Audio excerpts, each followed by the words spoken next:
주말 시사의 중심, 정관용의 시사본부. 여러분 안녕하십니까, 정관용입니다. 지금 국회는 국정감사 기간 중인데요. 원래 이 정권의 마지막 해의 국정감사는 좀 맥이 빠지기 마련이죠. 대선에 관심이 집중되기 때문에. 그래도 또 금년에는 좀 너무 심해요. 뭐 대장동 의혹, 고발사주 의혹 놓고 툭하면 상임위가 아예 파행돼서 열리지도 못하고, 국회의 본연의 임무 가운데 법을 만드는 입법부의 기능도 있습니다만 행정부가 제대로 일하는지 국민을 대신해서 감사하는, 그래서 이 국정감사는 어찌 보면 국회 의정활동의 꽃이라고 할 수 있는데, 국회의원 여러분들 싸울 때 싸워도요, 이번 이 국정감사 기간에 다들 큰 거 한 건씩 좀 하시는 그런 노력도 해주시기 바랍니다. 주말 시사의 중심, 정관용의 시사본부 토요일 순서 출발합니다. 먼저 도로공사 연결해서 고속도로 상황 알아보죠. 김정희 씨. 네, 한글날 연휴 첫날인 오늘 고속도로에는 지방 방향 정체가 아주 상당합니다. 특히 충청 지역을 지나는 노선들이 많이 버거워 보이는데요. 그중에서 경부선은 총 정체 길이만 무려 100km에 달합니다. 부산 쪽으로 경기권에서는 서울요금소에서 남사까지 27km, 이후로 가장 긴 정체는 충청권인 입장에서 청주 사이로 50km나 이어지고요. 평택 제천선 제천 쪽으로도 서안성을 시작으로 한 번에 34km나 길게 어렵습니다. 중부선 남이 방향 총 43km 구간 답답한데, 지금 하남분기점에서 남이분기점까지는 2시간 30분 이상 예상되고요. 서해안선 목포 방향 순산터널에서 서해대교까지 41km나 밀립니다. 여기 지나는데 2시간 정도 걸리고 있습니다. 강원 지역으로 가는 길도 만만치가 않습니다. 영동선 강릉 쪽으로는 총 66km나 막히는데, 경기권에서는 광교터널에서 호법분기점까지 34km나 속도 내지 못하고요. 강원권에서는 문막휴게소에서 원주 사이 통과가 가장 불편합니다. 서울 양양선 양양방향 강일에서 서정까지 19km 구간 막혔다가 이후 강원권 진입해서는 남춘천에서 춘천분기점 사이 통과하는데 시간적인 여유가 필요하겠습니다. 지금까지 한국도로공사 교통센터 김정희였습니다.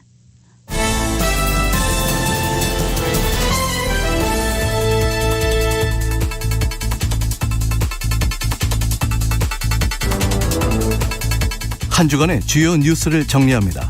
주간 뉴스 브리핑. 경향신문 박순봉 기자 나오셨어요. 어서 오십시오. 네, 안녕하세요. 네, 국민의힘 처음에 그 대선 후보 13명? 처음에는 네, 맞습니다. 어마어마하게 많이 나왔는데 네. 8명으로 한번 추렸고 이제 4명 됐죠. 맞습니다. 어제 컷오프 결과가 발표가 됐는데요. 일단 가나다 순으로 불러드리면 원희룡 전 제주지사, 유승민 전 의원, 윤석열 전 검찰총장, 홍준표 의원, 이렇게 4명의 후보가 본경선에 진출하게 됐고요. 예. 말씀하신 대로 8명의 후보가 있었는데 탈락한 후보는 안상수, 최재형, 하태경, 황교안 후보입니다. 전에 1차 예비 경선을 할 때, 즉 8명으로 줄일 때도 결과 공개는 안 했었거든요. 그런다면서요? 네, 수치가 나오지 않았었는데 이번에도 일단 공식 확인은 없죠. 맞습니다. 이번에도 공개를 하지 않았고요. 순위도 밝히지 않았습니다. 이제 다만 여태까지 여론조사라든가 그리고 1차 경선 때도 저도 이제 확인을 노력을 해봤는데 1, 2위가 비슷하다. 즉 윤석열 전 총장하고 홍준표 의원은 비슷한 수준이다. 이런 얘기까지는 들었는데 예. 즉 그걸 토대로 보자면 양강은 윤석열 전 총장하고 홍준표 의원으로 보이고, 이제 3위는 유승민 전 의원, 여론조사 바탕으로 추측해서 말씀드리는 겁니다. 그리고 이 원희룡 전 지사가 4위를 했을 것으로 그렇게 추정이 되고 있는 상황이고요. 이 원희룡 전 지사가 들어온 것에 대해서 이제 굉장히 이 관심을 많이 받았어요. 사실은 1, 2위 싸움보다도 이 4위가 누가 되느냐 이게 관심이 집중됐었거든요. 네. 이 최재형 전 감사원장 같은 경우에는 입당을 할 때는 많은 주목을 받았지만 결과적으로 2차 경선의 문을 넘지 못했고요. 그리고 황교안 대표는 부정선거 이슈를 들고 나오면서 이 강성 지지층의 지지를 좀 받지 않겠느냐 이런 관측도 있었는데 결과적으로는 탈락을 했습니다. 네. 그리고 이번 경선 여론조사는 일반 국민이 70%, 당원이 30% 비중으로 치러졌고요. 이제 다음번에 이 4명 중에 최종 1인을 뽑는 여론조사는 일반 국민 50대, 당원 50 이렇게 5대 5의 비율로 치러지게 됩니다. 황교안 전 대표는 탈락한 후에 경선에서도 부정이 있었다 막 계속 그러더라고요. 맞습니다. 지금 그 문제를 가지고 법적 조치까지 예고한 상황입니다. 오늘 몇몇 언론들은 1, 2, 3, 4 등 순위를 공개했거든요. 네. 근데 그게 뭐 공식 확인된 건 아니라고요? 네, 오늘 아침에도 한기호 사무총장이 기자회견을 했거든요. 이제 언론사들이 이 순위를 보도를 하다 보니까 이 보도에 대해서 좀 반박하는 그런 기자회견이었습니다. 그러니까 현재까지 보안은 굉장히 철저했다 그래요. 이제 그 서류를 보자마자 바로 파쇄를 했고 이 직접 본 사람들이 5명 미만이다 이렇게 얘기를 하고 있고요. 예. 그래서 이제 나오고 있는 보도는 추측성 보도일 뿐이고 이것 때문에 공정한 경선이 방해가 된다 이렇게 쓰지 말아달라 이런 당부를 했습니다.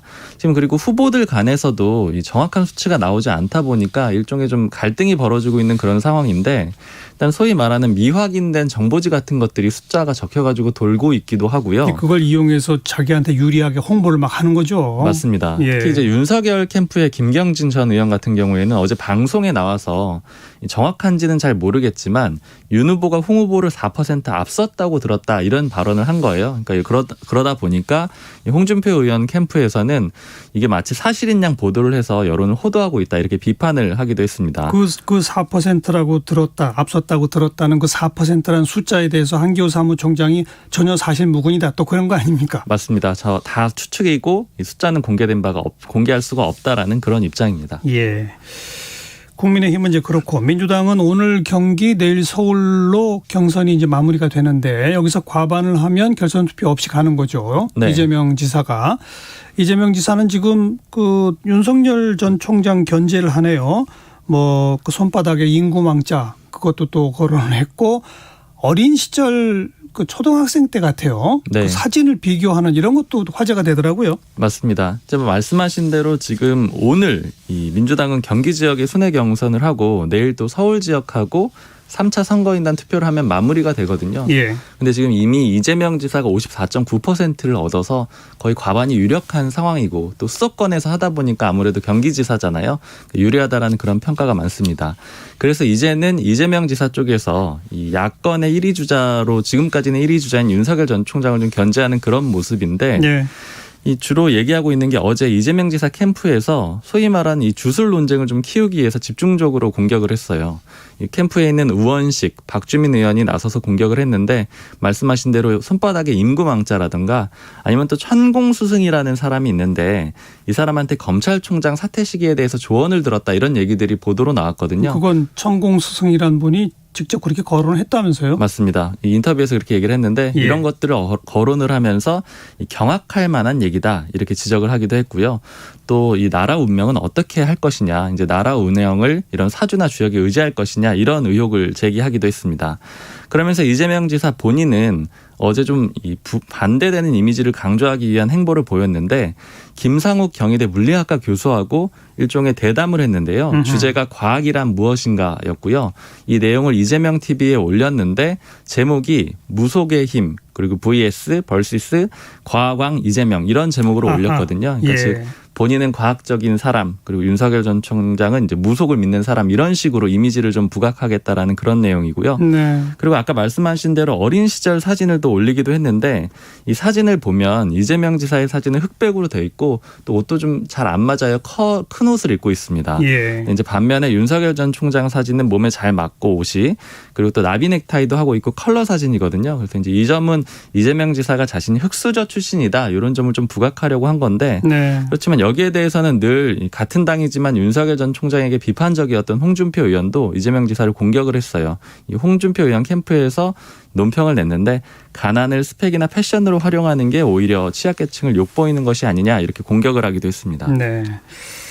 그 이낙연 전 대표 측에서는 어쨌든 과반을 저지해야 되는 그런 상황 아닙니까? 그렇죠. 계속 대장동 의혹으로 압박하고 있죠. 네. 아무래도 이미 좀 대세는 기울었다 이런 평가가 있지만 막판 역전을 노리기 위해서 이제 대장동 의혹을 부각을 하고 있는데요. 어제 이낙연 전 대표가 유튜브 자신의 채널에 영상을 올렸는데 거기서 한 발언을 전해드리면 예. 세상에 공짜는 없지만 사이다도 공짜가 아니다. 우리가 요새 대장동이라는 비싼 사이다 값을 내고 있다. 이렇게 얘기를 했거든요. 아하. 즉 여기서 사이다라는 거는 이재명 지사를 지칭하는 것으로 보이고요. 그러니까 시원시원한 발언을 한다. 그렇게 해서 붙은 별명인데 이걸 거론을 하면서 좀 대장동 의혹과 연루 의혹을 또 다시 한번 제기를 한 거고요. 예. 또 문재인 대통령 뜻을 내세워서 지지를 호소하기도 했는데 이번 경선 거치면서 민주당이 낯설게 느껴지는 때가 있곤 하다. 문재인 대통령도 매우 속상하실 수 있겠다는 생각이 든다. 이런 얘기도 했습니다. 그리고 또 앞서서 이 3위를 내주면서 중도 사퇴했던 정세균 전 총리 표심도 자극을 했는데 이제 그분이 사퇴를 하셨으니 남은 사람 중에 고르면 이낙연이겠다. 이렇게 호소를 하기도 했습니다. 네. 그 대장동은 야당 국민의힘은 아예 이제 장외투쟁까지 하죠? 맞습니다. 이제 과거에 자유한국당 시절에 했던 어떤 그런 장외 집회 이런 형태는 아닌데요. 국회 앞에 국회 본청 앞에 천막을 치고 또 도보 행진을 하고 이런 방식의 투쟁을 선택을 했습니다.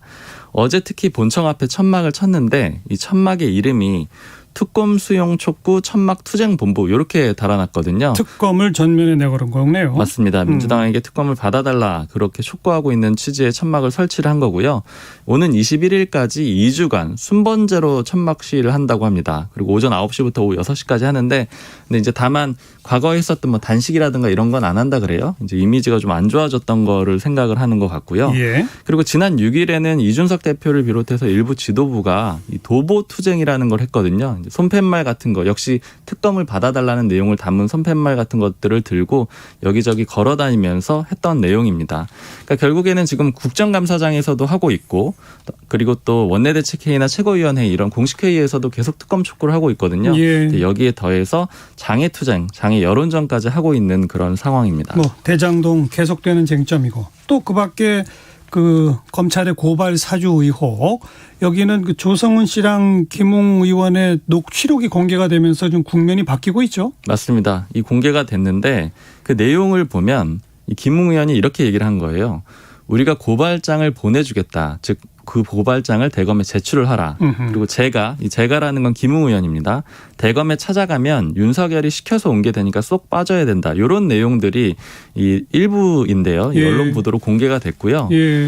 이 내용들을 민주당 지도부가 언급을 하면서 그 배후에는 윤석열 전 총장이 있을 수밖에 없다. 이렇게 공격을 하고 있는 상황입니다. 예. 어제 송영길 민주당 대표가 최고위원회의에서 얘기를 했는데 이 녹취록 얘기하면서 국민의힘과 검찰이 한통속이 된 추악한 실태가 드러났다라고 공격을 했고 특히 이 손준성 검사가 패가망신하려고 고발 사주를 했겠느냐. 즉 혼자 움직일 이유가 없다라는 거예요. 누가 시켜서 한 거다. 이런 그렇죠. 거죠. 그러니까. 그 배후에는 윤석열 전 총장이 있을 것이다. 이렇게 압박을 했습니다. 예. 다만 지금 녹취록에 대해서는 김웅 의원은 기억도 나지 않고 그리고 오히려 이 녹취록이 유출이 된 거는 검찰이 흘린 것이 아니냐. 즉 그렇다라는 거는 대장동 의혹을 덮기 위한 일종의 뭐 수법, 뭐 암수다 이렇게 주장을 하고 있는 상황입니다. 네.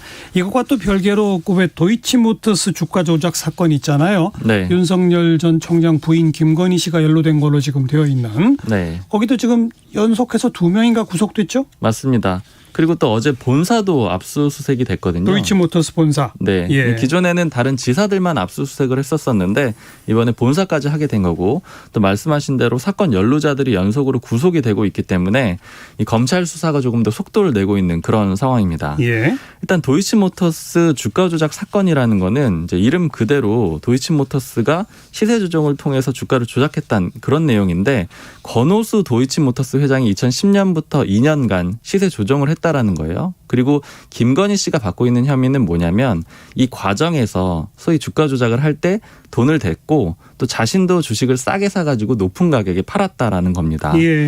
그러니까 원래 이 사건은 2013년에 경찰이 내사를 했었어요. 그런데 혐의점을 못 찾았다 이렇게 해서 종결 처리를 했었는데 작년에 언론 보도도 나오고 또 특히 최강욱 열린민주당 대표가 다시 고발을 하면서 수사가 재개가 된 겁니다. 다시 시작된 수사에서. 네. 그리고 조금 더 속도를 내고 있다라고 말씀을 드렸던 건 이제 어제 본사를 압수수색을 했고 특히 권오수 회장하고 함께 주가 조작한 혐의를 받고 있는 A 씨가 어제 구속이 됐거든요. 그렇죠. 그래서 이제 검찰은 이 압수수색한 내용하고 또 A 씨에 대해서 조사를 거친 다음에 추가적으로 김건희 씨를 수사를 할 걸로 보이고 그래서 김건희 씨에 대한 소환 조사도 초읽기에 들어갔다 이렇게 보이는데 아무래도 네. 김건희 씨가 소환이 되게 되면은 윤석열 전 총장에게도 압박이 될 수밖에 없는 그런 상황입니다. 야당 유력 대선 후보의 부인을 검찰이 소환한다. 그 자체가 매우 큰 정치 뉴스가 되기 때문에 참 이것도 큰 쟁점이 되겠어요. 네.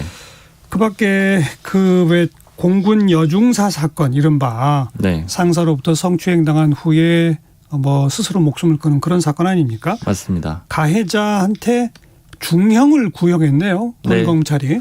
징역 15년을 구형을 했는데요. 15년? 네, 가해자는 장모 중사 장모 씨인데요.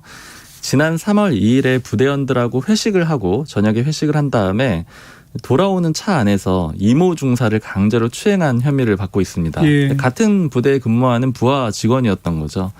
당시에 이 중사가 거듭해서 거부 의사를 표시를 했고 또 이런 내용이 언론을 통해서 많이 보도가 됐었잖아요. 근데 이번에 또 군검찰이 추가로 조사를 해보니까 추행 당일에 이 장 중사가 이 중사를 쫓아가가지고 없던 일로 해달라. 너 신고할 거지. 신고 한번 해봐라. 이렇게 압박을 하기도 하고 또 문자로는 하루 종일 죽어야 한다는 생각만 든다. 이런 내용도 보냈다 그래요. 예. 그래서 결국 이런 내용들은 군 검찰이 이거는 보복과 협박에 해당한다. 이렇게 보고 이 혐의도 넣어서 기소를 했습니다. 근데 결과적으로 이런 과정에서 군부대에서 격리 조치 같은 것도 잘 이루어지지가 않았고 그랬다면서요. 네, 이 중사가 결과적으로는 수사가 한창 진행 중이었던 지난 5월 21일에 스스로 목숨을 끊었어요. 어제 군 검찰은 이런 혐의들을 다 적용을 해가지고 징역 15년을 구형을 했고요. 일단 검찰이 구형을 한 상황이니까 이건 이제 결론은 아닙니다. 재판부가 어떻게 이제 판단하냐가 달려 있죠. 네. 네. 끝으로 코로나19 일주일간 현황 정리해 주시면. 네. 오늘 신규 확진자는 1,953명이었고요. 나흘 만에 2,000명대 아래로 떨어졌습니다. 일주일치를 한번 쭉 짚어보면 2,000명대가 4번 나왔고요. 그리고 1,000명대가 3번 나왔어요. 그러니까 전체적으로 확진 상황이 좋지 않습니다. 크게 예. 뭐 잡히고 있는 그런 상황은 아니고요.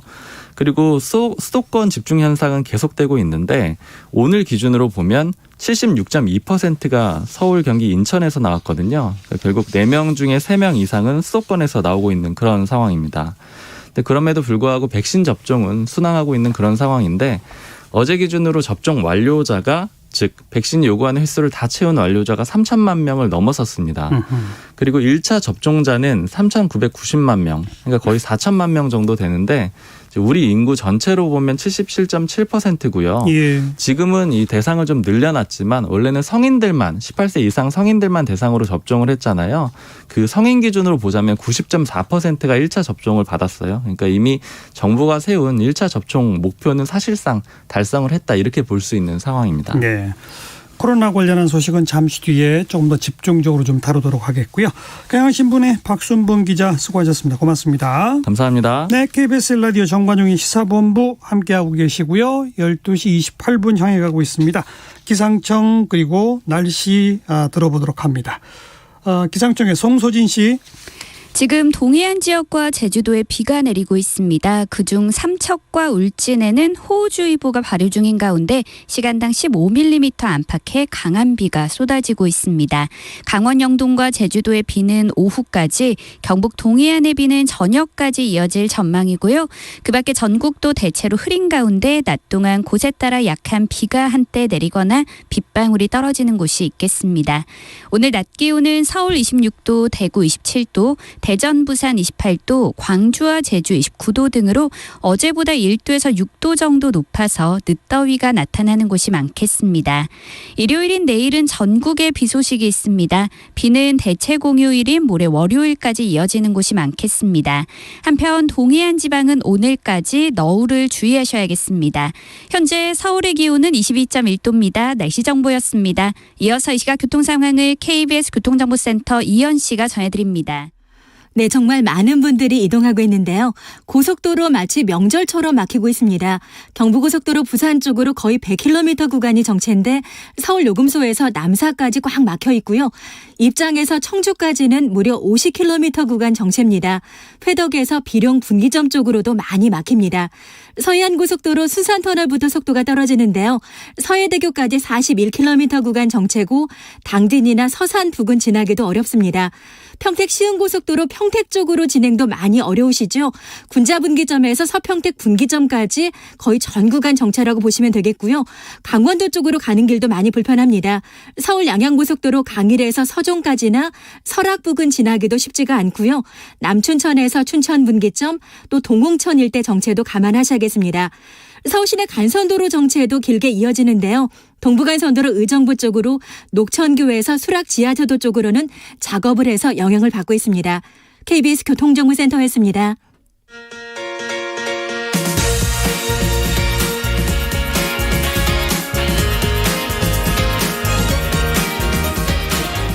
주말에도 쉬지 않는 뉴스 따라잡기. 주말 정오. 정관용의 시사본부. 네, 위드 코로나.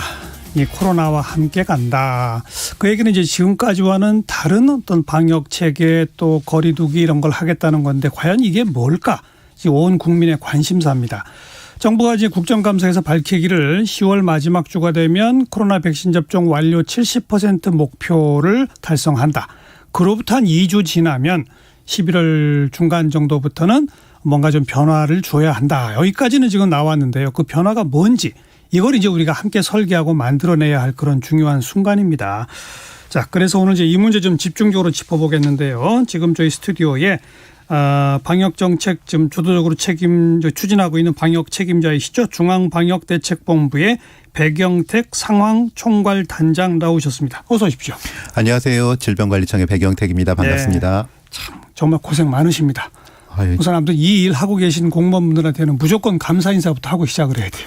감사합니다. 그리고 사실은 저희보다 국민들께서 이 어려움이 굉장히 많은데도 불구하고 따라주셔서 저희는 늘 국민들께 감사드린다는 말씀드립니다. 제가 방금 시작하면서 얘기 드린 것처럼 뭔가 이제 변화를 줘야 되겠다까지는 정부도 방침을 세운 거 아닙니까? 네, 그렇습니다. 어떤 변화를 어떻게 줄 것인지에 대해서는 지금 한참 논의 중이신 거죠?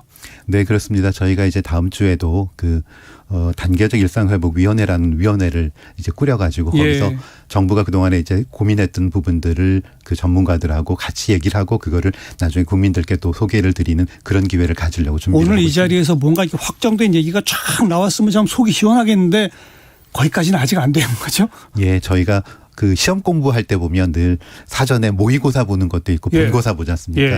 정부가 지금까지는 모의고사 준비한다고 생각하시고 저희가 준비가 좀 더 되면 전문가들과 같이 얘기해서 본고사 시험 본 결과를 알려드리도록 하겠습니다.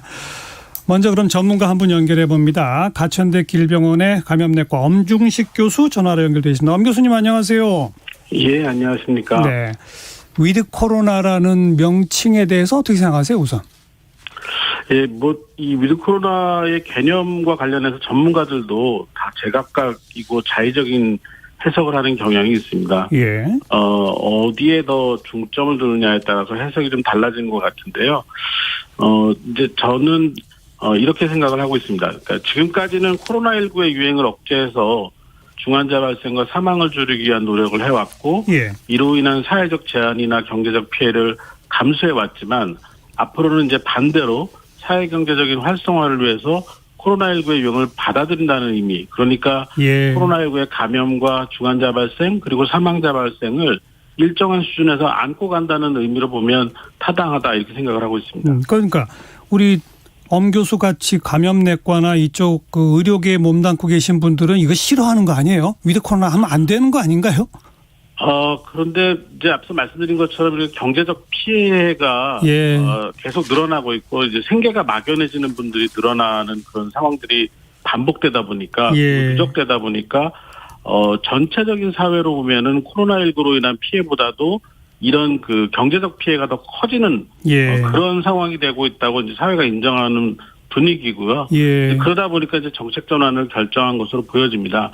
그리고 또 하나는 이제 앞서 말씀하신 것처럼 백신 접종 완료율이 높아지면서 중환자 발생이나 사망자 발생이 유행이 커지더라도 고위험군에서만 일정하게 발생할 가능성이 높아지고 있습니다. 실제로 4차 유행이 계속되고 일평균 확진자가 늘어났지만 중증 환자나 사망자가 급격히 늘지는 않고 있습니다. 그러니까 폭발적인 확진자 발생이 일어난다면 락다운 같은 방법을 적용할 가능성이 남아있지만 우리 국민들이 여전히 마스크 착용을 잘해주시고 있고 기본 개인 방역 지침을 잘 지키고 또 백신 접종률도 우리가 생각했던 것보다 훨씬 더 높게 지금 잘 접종을 해주셨기 때문에 이런 정책 전환이 가능하다고 생각을 합니다. 그러니까 경제 문제로만 따지면 사실 뭐 이게 심각해진 건 오래됐지 않습니까? 근데 그때는 위드 코로나 검토 안 했었잖아요. 근데 방금 언급한 것처럼 예방 접종, 백신 접종이 확대가 되고 확진자 수는 늘어나도 중증이나 사망자는 별로 안 늘어나는 이게 핵심 아니에요, 결국? 네, 그렇습니다. 네, 그렇습니다. 지금 그거는 분명히 숫자로 입증되고 있습니까? 예, 지금 4차 유행이 시작이 되고 거의 3개월이 넘어가고 있는데 3차 유행 당시와 비교해 봤을 때의 그 중환자 발생 비율이 350명에서 400명 정도 사이를 왔다 갔다 하면서 거의 비슷하게 유지가 되고 있거든요. 예. 이런 점들이 의료 체계가 붕괴되지 않고 버티는 그런 이유이기도 하고 예. 이런 정책 전환의 가장 중요한 근거라고 생각을 하고 있습니다. 네. 그런데 정부가 국정감사 답변에서 이런 얘기까지 했어요. 확진자가 하루 5천 명이 되더라도 위드 코로나를 추진한다. 우선 우리 백영택 단장님, 이게 확정된 거예요? 5천 명 돼도 우리는 위드 코로나로 바꿉니다가 맞는 거예요? 네, 그 상황은 맞고요. 맞아요. 그게 우리 엄 교수님도 아까 말씀하셨듯이 이게 확진자가 많이 늘어나긴 하지만 예방접종을 많이 하셨기 때문에 이분들이 중환자나 사망자로 갈 가능성들이 굉장히 많이 떨어졌거든요. 저희가 예방접종을 하면 중환자가 될 비율이 한 75% 정도 예방이 된다고 하고 그다음에 사망할 비율도 마찬가지로 한 65% 정도 예방이 된다고 하기 때문에 확진자 숫자는 많게 되지만 경증 환자들이 많아지는 상황에서는 우리가 한번 발표한 정책들은 계속 갈 수 있겠다라고 정부가 생각하고 있습니다. 이제 아직 우리는 5천이라는 숫자는 들어본 적이 없기 때문에 이게 뭔가 위드 코로나로 바꾸면 분명히 확진자는 늘어날 수밖에 없다는 걸 가정 전제하고 나온 숫자 아니겠습니까? 네, 그렇습니다. 그래서 거죠? 명확하게 5천 명이 된다라는 게 아니라 그렇더라도 우리가 준비가 돼서 5천 명이 되더라도 그 정부에서 국민께 발표드린 정책들은 계속 가도록 하겠다라는 그런 의지를 말씀드린 거라고 이해해 주시면 되겠습니다. 엄 교수님 어때요? 5천 명 돼도 이건 바꿔야 된다. 어떻게 보세요? 네, 위드 코로나 이 단계적 일상 회복을 하게 되면은 결국 확진자는 지금보다 더 늘어날 거라는 것이 대부분의 전문가의 예측입니다. 그리고 이렇게 많은 환자들이 계속해서 늘어난다고 하더라도 말씀드린 것처럼 중환자가 늘지 않는다면 의료 체계가 계속 버틸 수 있는 여력을 갖게 되는 거고요. 그런 가운데서 확진자를 지금과는 좀 다른 방법으로 관리를 한다면 충분히 좀 버틸 수 있는 그런 상황이 될 거라고 예측하고 있습니다. 그러니까 지금과는 다른 방법으로 관리한다는 얘기는 경증 환자의 경우는 뭐 생활치료센터도 아니고 그냥 자택에서 있게 하게끔 이런 식으로 관리한다는 거죠? 네, 지금 재택치료와 관련된 논의가 열심히 이루어지고 있습니다. 그러니까 사실 이제 환자가 더 많이 늘어나면은 생활치료센터 같은 집합시설을 더 확보하는 것은 현실적으로도 좀 어렵고 또 많은 확진자가 생겨났을 때 이분들을 생활치료센터로 일일이 이송하는 것 자체가 어려워집니다. 그렇죠. 그렇기 때문에 재택치료 시스템을 빨리 구축을 해야 되는데요. 아직은 조금 미비한 점이 많습니다. 그리고 제한적으로만 이루어지고 있는데 이 부분은 최대한 환자를 안전하게 모니터링하고 또 이 환자들이 이상이 있을 때 빨리 이송할 수 있는 그런 시스템을 구축을 해서 이런 지자체에 빨리 확산시킬 필요가 있습니다. 그 재택 치료나 이런 거에 대한 궁금증은 조금 이따 좀 집중적으로 풀어보겠고요. 중증 환자 발생 비율은 늘어나지 않고 오히려 줄어들고 있어서 참 그게 어떤 정책 변화의 신호탄이 됐다는 말씀을 여러 번 거듭하고 있는데 그렇다 손 치더라도 그 중증 환자를 감당할 수 있는 우리 국내 의료 체계의 준비는 되어 있어야 되잖아요. 엄 교수님 그 체계는 준비가 돼 있나요? 이 부분은 굉장히 중요한 부분이고 정말 어려운 부분인데 사실 이 병상 확보는 되고 있습니다. 일정하게 병상 확보는 계속 꾸준히 이루어지고 있고 또 그런 부분들이 앞으로도 더 확보될 거라고 예측은 하고 있는데 문제는 의료진입니다. 그러니까 이 중환자를 볼 수 있는 의료진은 며칠 또는 몇 개월 훈련을 받아서 되는 게 아니라 몇 년씩 훈련을 받아야 되기 때문에 의료진의 풀이 굉장히 제한적입니다. 그리고 사실 이미 방역 일선이나 의료기관에서 코로나19를 담당하는 의료진은 소진 상태를 넘어가고 있거든요. 확실한 인력 충원으로 충분히 쉴 수 있는 그런 인프라를 갖추지 않으면 병상을 아무리 많이 확보해도 운영이 안 될 가능성이 높습니다. 이 점을 정부가 조금 더 집중적으로 검토하고 현실적인 대안을 좀 빨리 내놔야 된다고 생각을 하고 있습니다. 의료진 문제로군요. 네.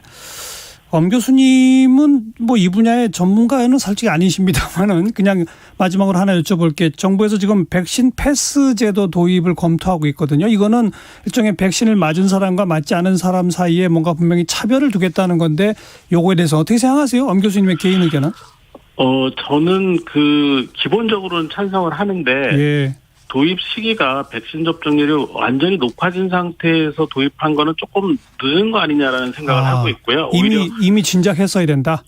백신 접종률이 높지 않았을 때 좀 더 효과적이었을 수도 있다라는 생각을 하고 있고요. 그렇지만 여전히 앞으로 사람들이 아주 많이 모이는 많이 운집하는 그래서 오랫동안 같은 공간에 있는 상황 네. 이럴 때 또 고위험군 대상들이 주로 모이는 그런 시간이나 공간 상황에 대해서는 예. 적절하게 활용을 하는 것이 효율적이라고 생각을 하고 있습니다. 알겠습니다. 여기까지 일단 말씀드릴게요. 가천대 길병원 감염내과 엄중식 교수 고맙습니다. 감사합니다. 네, 이제 중앙방역대책본부 백영택 상황총괄단장과 하나하나 짚어보겠는데요.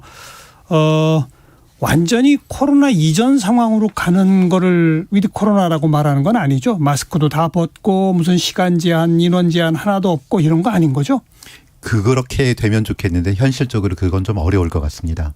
저희가 기본적으로 앞으로 실내에서 마스크 착용은 아마 계속 하셔야 될 것 같고요. 그다음에 지금 어디 그 시설에 가시거나 하면 지금 인원 제한이 있거나 시간 제한이 있는데 그런 부분들은 저희가 조금 그거는 전문가들하고 논의해서 좀 조정할 여지가 있겠지만 예. 기본적인 방역 수칙 그러니까 실내에서의 마스크 착용 그다음에 환기 잘 해주시는 것들 그다음에 예방접종에 적극 참여해 주시는 이런 기본적인 것들은 반드시 하셔야 될 것 같습니다. 그러니까 독감도 지금 이제 특히 고령층 위주로 가을 되면은 예방주사 맞고 이러면서 그냥 가잖아요. 마스크 네. 안 쓰고. 그 얘기는 독감도 이 치명률이 또 있지 않습니까? 근데 지금 코로나는 백신 완료가 만약 100% 된다 하더라도 독감만큼 치명률이 떨어지는 건 아닌가 보죠? 예, 아마 코로나 같은 경우에는 지금 독감하고 다른 게 이게 최근에 나타난 거라서 저희가 상당히 모르는 부분도 많고 하기 때문에 연구가 덜 됐다. 네, 그래서 좀 더 조심을 해야 될 부분들이 있고요. 그렇기 예. 때문에 필수적인 부분들을 말씀을 드리는 거고요. 예. 그다음에 백신 같은 경우에도 지금 단기간에 개발이 되었기 때문에 이 효과나 이런 부분들에 대한 연구들을 그렇죠. 계속하고 있고 그렇기 때문에 저희가 추가 접종이라고 하는 부스터샷이라고 말씀 많이 하시는데 예. 오늘 한글날이니까 추가 접종이라고 말씀드리겠습니다. 그 추가 접종이 필요하다라고 해서 정부에서도 지금 60세 이상 어르신들이나 이런 분들께 이제 추가 접종을 준비하고 있는데 이런 것들이 아마 기존에 있었던 감기, 독감, 인플루엔자하고 좀 차이가 있는 부분들인 것 같습니다. 아직 우리는 코로나를 독감과 똑같이 볼 수는 없다 이거고 때문에 위드 코로나로 가더라도 뭔가 분명한 제한들은 있을 수밖에 없다는 얘기고요. 근데 하지만 뭔가 정책 전환은 분명히 가져오겠다는 것이고. 네, 그렇습니다. 자, 그러면 그 정책 전환을 가져오기 위해서 정부가 생각하는 어떤 구체적 조건들이 있습니까? 어떤 지표가 이걸 달성하면 이렇게 간다. 이런 조건.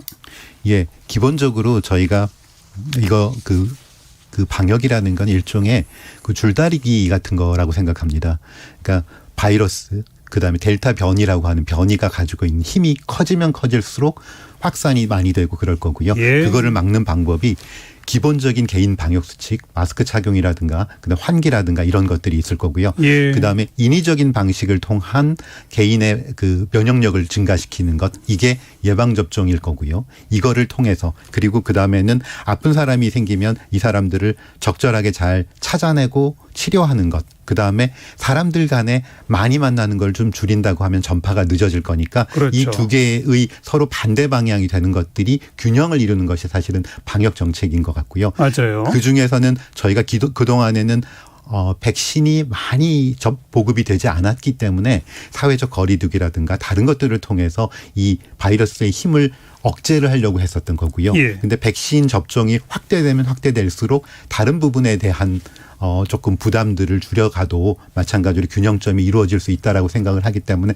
그래서 정부가 생각하는 건 기본적으로 전 국민들께서 기본적으로 성인의 80% 그다음에 65세 이상의 90%가 예방접종을 완료하고 예. 그러고 나면 저희가 이제 단계적 일상 회복으로 갈 수 있겠다라고 하는 게 성인의 80, 65세 이상의 90. 예, 그렇게 되면 아마 전 국민으로 하면 70% 예, 이상. 70% 이상이 그렇죠. 되는 겁니다. 그게 접종 완료가 이제 접종까지 2차 접종까지 하고 2주잖아요. 네, 그렇습니다. 구체적으로 날짜가 11월 며칠로 한번 특정된 바 있죠? 예, 저희가 당초에는 10월 말까지 전 국민의 70%가 접종 완료를 하겠다고 했는데 예. 저희가 이제 국민들께서 많이 협조해 주셔서 그게 한 일주일 정도 당겨질 수가 있을 것 같아요. 그게 아마 한 10월 25일 요 정도가 될 것 같아서 그렇게 계산하면 2주일이 지나면 그게 11월 한 9일, 8일 요 정도 되겠다라고 해서 예. 말씀을 드렸던 거고 이거는 국민들께서 좀 더 빠르게 접종에 참여해 주시면 그건 조금 당겨질 수도 있고 그럴 수는 있을 것 같습니다. 그러니까 지금까지의 말씀은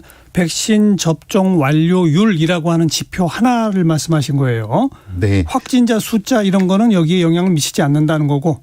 네, 저희가 확진자 숫자는 보조적으로 생각을 할 겁니다. 보조적으로. 왜냐하면 아까 엄중식 교수님도 말씀하셨지만 확진자 숫자가 늘어나더라도 중환자나 사망자가 적절하게 통제가 예. 될 것 같고 예. 그거는 의료 대응 역량을 저희가 잘 갖추어 놓는다고 하면 그 부분들이 알겠습니다. 조절이 될 거라서 그렇게 말씀드립니다. 그리고 이제 전문가들과 계속 논의하고 있다는 게 그 코로나19 일상회복위원회 아닙니까? 여기는 어떤 분들이 참여하고 있어요? 예, 코로나 일상회복위원회는 저희가 이제 다음 주 정도 회의를 할 거고요. 일단 이제 정부 부처에서도 참여를 하고 그다음에 의료계, 보건 방역 분야 전문가들이 참여를 하시고 그다음에 경제계 특히 이제 소상공인이나 예, 자영업자들 계셔서 그분들 경제 분야들이 참석을 하시고 그다음에 또 중요한 게 왜 학교들 있지 않습니까? 그렇죠. 그래서 교육 문화 분야에서도 굉장히 네. 전문가들을 좀 같이 모시고요. 그다음에 또 하나가 이게 사실 보건소하고 지자체에서 일들을 많이 하시고 계시거든요. 그래서 지자체의 대응 역량이 굉장히 중요해서 그렇죠. 네, 그래서 지방의 전문가들 이런 분들 그렇게 분야는 그렇게 해서 4가지 분야 정도의 진짜 전문가들 각계가 다 와야만 하겠네요. 학교도 달라져야 되고 지자체도 달라져야 되니까 말이죠. 맞습니다. 일반 국민들이 지금 가장 피부로 많이 느끼는 거는 밤 10시까지 영업 제한, 또 몇몇 업종은 아예 지금 영업 금지, 그리고 저녁 시간대는 2+4, 2명, 그다음 접종 완료자 4명까지 포함 6명까지만 가능. 요거 아닙니까? 네. 요거에 변화 오는 거죠. 제가 결정된 부분이 아니어서 명확하게 말씀드리긴 어렵지만 우리 단계적 일상회복위원회에서 그런 논의들을 국민들께서 가지고 계신 여러 가지 고민들도 있으시고 요구들이 있으셔서 그런 부분들을 반영을 할 거고요. 그다음에 사실은 이게 저희가 그전에는 예방접종 많이 하게 되면 이 코로나가 확진되는 거를 적절히 집단 면역을 통해서 이 제한을 할 수 있다라고 생각을 했는데 그게 델타 변이라는 새로운 변이가 그러게요. 나타나서 그런 부분들에 대한 여러 가지 고민들을 했고 그러면서 동시에 예방접종이 증가함에 따라서 우리 사회의 일상 모습을 찾아가는 것들이 필요하다라고 얘기들을 많이 하고 있어서 그래서 아마 제가 지금 확정해서 말씀드리기는 어렵지만 말씀하셨던 부분들이 논의는 하고 조정은 될 것 같다고 예상을 합니다. 학생들 등교도 변화가 있을 것이고 다 똑같이. 네. 공연장의 참석 숫자, 예식장 숫자 이런 것도 변화는 있을 것이고. 예, 사실은 예식장하고 돌잔치 같은 경우에는 이제 최근에 한번 완화했죠. 네. 예. 그런 식으로 이제 외국의 사례들을 본다고 하면 처음에는 이제 그런 다중이 모이는 것들을 제한을 하다가 이제 접종률이 증가함에 따라서 완화했던 부분들이 있어서 그런 예. 사례들을 참고해서 저희도 논의를 해나갈 예정입니다. 그 모든 규제나 이런 것들의 변화는 분명히 있을 것이다. 내용은 지금 논의 중이다. 네, 그렇습니다. 답답하네요. 저희가 조만간 이거는 좀 말씀을 드릴 거고요. 우리가 이제 앞선 사례들이 있잖아. 유럽 국가도 있고 싱가포르 같은 경우도 있고 이런 나라들은 백신 접종률 높아지면서 모든 규제를 확 풀었던 나라들도 있고 그런데 또 그 근대 나라들의 사례를 보면 어디는 괜찮지만 어디는 뭐 확진자가 어마어마하게 늘어나고 심지어 사망자도 더 늘어나고 이런 거 있잖아요. 그거 네. 어떻게 분석하고 계세요? 다른 나라들의 사례는? 다른 나라들의 사례를 그래서 저희가 사실은 정부에서는 이제 위드 코로나라는 말 대신에 단계적인 일상 회복 방안을 마련하겠다라고 말씀을 드리거든요. 예. 이게 가지고 있는 의미가 2가지인데 하나는 외국의 경우처럼 예방접종이 많이 되면 일상으로 돌아가자는 게 하나고요. 2번째 그 방식이 외국처럼 급진적으로 한다고 하면 말씀하신 것처럼 갑작스럽게 사망자나 위중증자나 이런 사람들이 증가할 수 있기 때문에 단계적으로 조심조심해서 가도록 하자. 그럼에도 불구하고 분명히 일상으로 돌아가는 모습들을 보여주기는 한다. 예. 예, 그게 정부의 생각입니다. 혹시 정부가 지금 참고하고 있는 외국 사례 중에 제일 잘 된 사례가 혹시 있나요?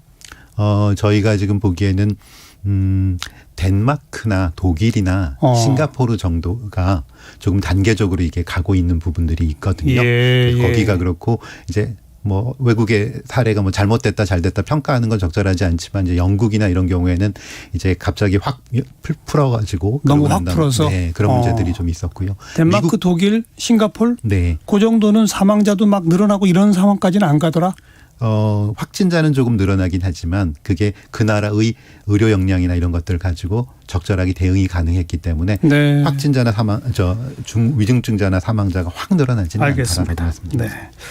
그 아까 엄 교수도 지적했습니다만은 이제 우리 의료 시스템 병상이나 이런 건 문제 없다. 근데 의료 인력이 문제다라고 지적했거든요. 그 점은 어떻게 지금 진단하고 계십니까? 사실은 우리 엄주식 교수님뿐만 아니라 모든 의료계 전문가 그다음에 사실 우리 일반 국민 모두가 느끼는 부분이거든요. 그래서 보면 의료 인력들 중에서 보건소에서 진단이나 검사를 하시는 분들 간호사 선생님들이 많이 하시는데 그 인력들도 많이 부족하다고 얘기를 하고 예. 그다음에 병원에서 의사나 이런 전문 의료진들도 많이 부족하다라고 얘기를 하셔서 그 부분들은 확충을 하려고 정부가 노력을 하고 있고요. 방법 하나는 그래서 지금 단기적으로 급하게는 우리 뭐 군의관이라든가 이런 국가에 사용하고 있는 다른 의료 인력들을 최대한 지금 지원을 보내는 게 단기적으로 하고 있고 그다음에 중기적으로는 보건소의 인력들도 좀 늘리고 이런 부분들 노력들도 하고 있고 그다음에 저희 왜 공공보건의료를 발전시켜야 된다는 얘기도 하고 의료 인력도 좀 더 양성하자는 얘기들도 하고 그다음에 이런 필수적인 분야의 의료 인력들이 일을 할 수 있도록 정부가 제도를 바꾸겠다라고 하는 것들을 그동안에 계속적으로 발표를 했는데 사실은 그런 것들이 종합적으로 성과를 내야. 근데 물론 뒤에 말씀하신 거는 좀 중장기적 대책인 거고 지금 당장 우리가 점검해야 할 거는 어쨌든 각종 제한이나 규제를 좀 풀면 확진자는 늘어날 것이 거의 불보듯 명확하고 물론 중증 전환이 얼마 없었다 하더라도 혹여라도 지금 현재 우리 의료 시스템이 감당할 수 있는 중환자 처리 능력을 넘어서 버리면 어떡하느냐 이런 걱정이잖아요. 네, 그 부분에 대해서는 정부에서 이제 그런 경우에 지금 저희도 병상이나 이런 부분들에 대해서 행정명령을 통해서 민간 의료기관의 병상들을 저희가 동원해서 사용을 하고 있는 거가 있고요. 그다음에 두 번째는 지금은 그 공공의료기관 중심으로 코로나 환자들을 치료하는 경우가 굉장히 많거든요. 그래서 민간 의료기관이 우리는 사실은 훨씬 더 많은데 민간 의료기관들이 적극적으로 참여할 수 있도록 하는 제도 개선을 하겠다라고 하는 것들을 하고 있고요.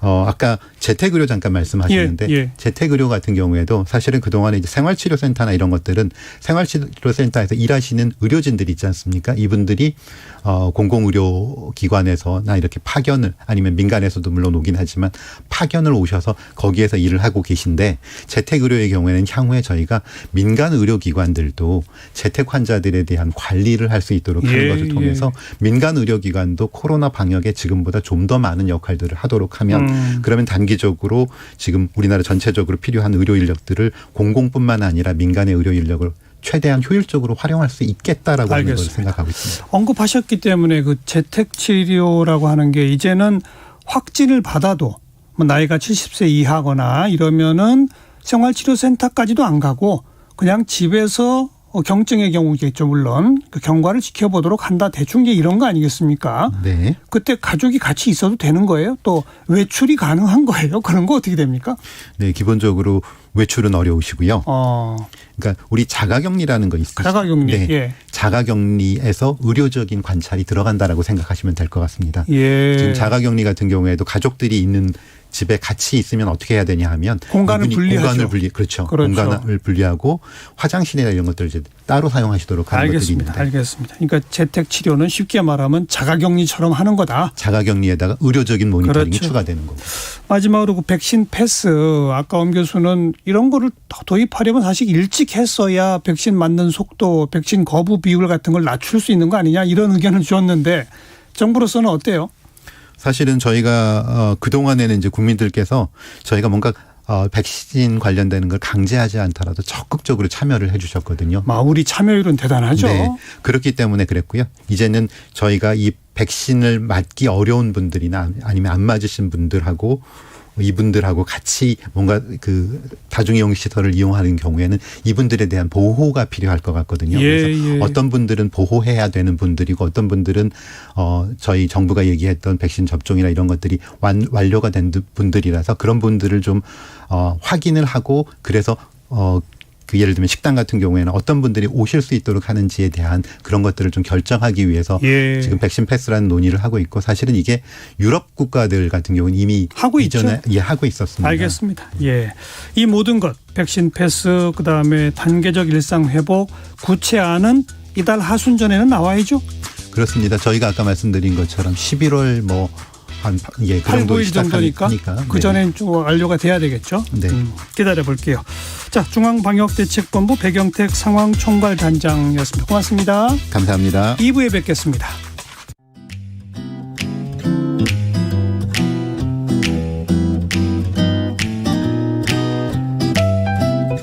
안녕하세요. 바른말 고운말입니다. 요즘은 은행에 직접 가지 않고도 인터넷이나 스마트폰을 이용해서 쉽고 빠르게 은행 업무를 보기도 합니다. 이럴 때 혹시 해킹의 위험에 노출되지는 않을까 걱정되기도 하는데요. 금융기관에 접속해보면 보통 자동적으로 암호화 작업도 하고 방화벽 같은 것을 설치하기도 해서 안전장치를 하고 있습니다. 또 작업이 진행되면서 화면에 프로그램이 동작 중입니다라는 문구를 많이 보셨을 텐데요.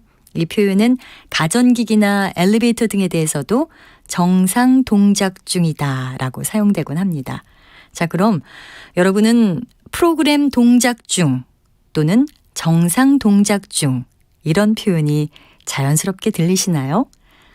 동작이란 말은 몸이나 손발 같은 것을 움직인다든지 무술이나 춤 따위에서 특정한 형식을 갖는 몸이나 손발의 움직임을 뜻하는 말입니다. 그러니까 프로그램 동작 중 또는 정상 동작 중이란 표현은 전혀 맞지 않는다는 것을 알 수 있습니다. 이 경우에는 동작이 아니라 작동이라는 표현을 쓰는 것이 맞습니다. 작동은 기계 따위가 작용을 받아 움직인다든지 기계 따위를 움직이게 하는 것을 말합니다. 그래서 화재 사고 관련 기사에서 보면 화재 감지기가 작동되지 않았습니다와 같은 내용을 볼 수가 있죠. 동작과 작동은 같은 한자를 쓰는 표현들이지만 글자의 순서를 어떻게 놓느냐에 따라서 뜻이 달라지는 표현입니다. 바른말 고운말 아나운서 변희영이었습니다.